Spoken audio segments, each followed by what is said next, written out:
And moving on, Amazon plans to use robotics and AI to automate tasks that will save on labor costs, according to a recent New York Times article.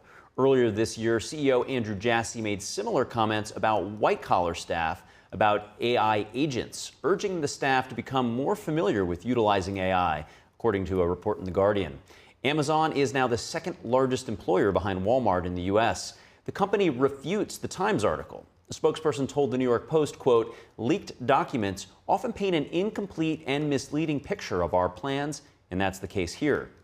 Joining us to discuss this topic of AI and robotics in the workforce is Kay Rubacek, author, writer on human value and AI.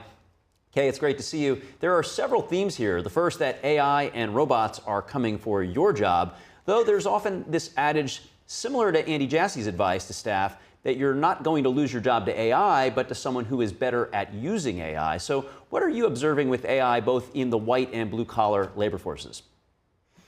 We are seeing things that we just cannot predict the future right now. We're hearing experts on one side of AI are saying expect all jobs to disappear within 5 to 10 years. Others are saying we just need to adapt because this is a new technology. We have new tools. I think Amazon is a really good bellwether to look at. Whatever they're saying about the leaked documents, we can just look at what's out in the public. Amazon has 1.5 million human workers. They now have 1 million robot workers. And what you're seeing there on the screen is that's one of their robots. They're not walking around with legs and hands and looking like humans, though they do have one that looks like that. So it's integrating humans and machines. There's one that does look like a human there. It's a humanoid robot.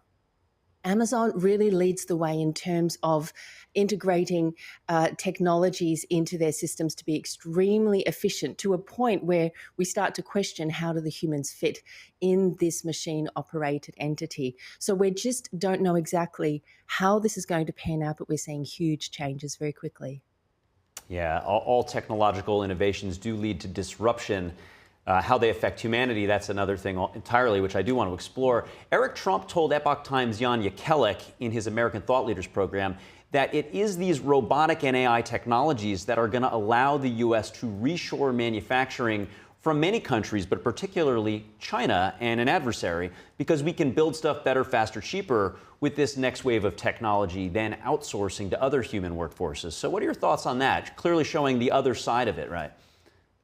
We absolutely need to be creating these technologies here in America, because what we're seeing coming out of China, we can only see on the surface, but inside those technologies, whether it's an appliance, whether it's a humanoid robot or something going into the workplace, something going into the home, China is an adversary, and they are known to put chips and things inside technologies where they can be tracked, monitored, even controlled offshore. This is a huge issue that really has to be addressed.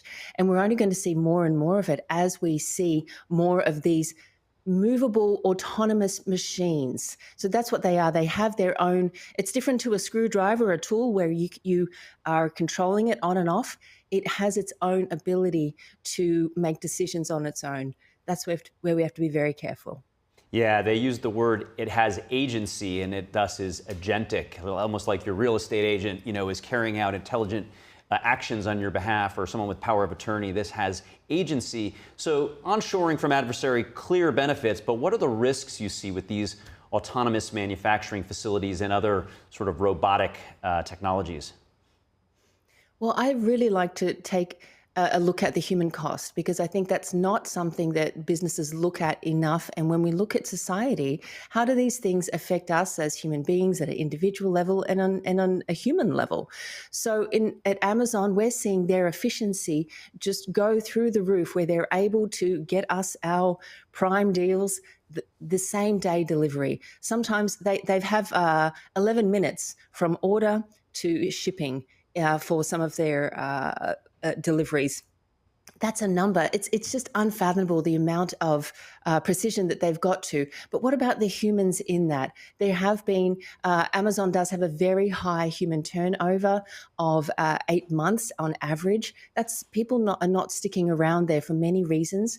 Amazon has a patent out on a new wristband that will monitor humans in the workplace to know exactly what they're doing, when they need to take breaks and rest. And that type of precision, treating humans as machines, is something I think we need to be very cautious and really concerned about, and putting in some guardrails so that we do not treat humans as machines. Because I think when we start to cross that line, the machines just don't have all of the abilities that an innate human being has innately. And we really need to be paying attention to these things as we get excited by these new machines. We need to have a balance.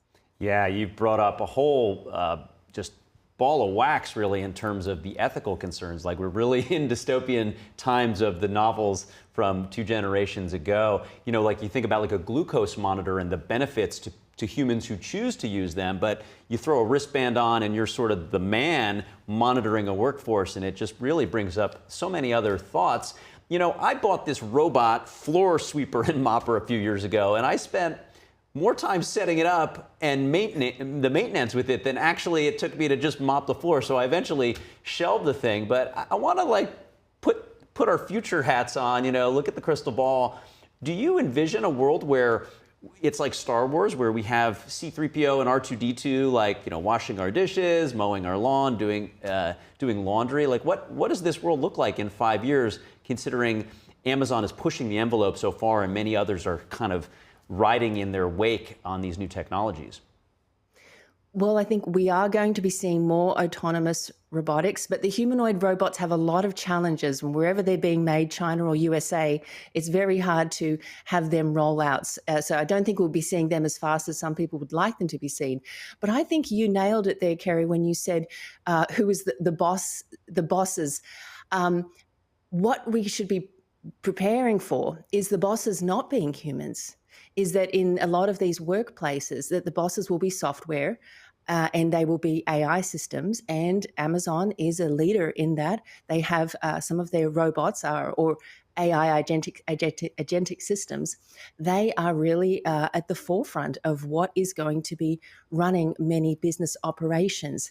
And we need to be very cautious of how humans are involved and stay involved, because once you cross a line there, you start to wonder who really is the boss at work. You bring up such an interesting point. You know, when you call a call center and the moment you start pressing 0 to actually get past the automation, humanoid response to an actual real human, if that was actually the person responsible for making decisions for you as a worker or otherwise, that would be an incredibly frustrating world. What a picture. Kay Rubacek, thank you so much. Great conversation to explore. Thank you.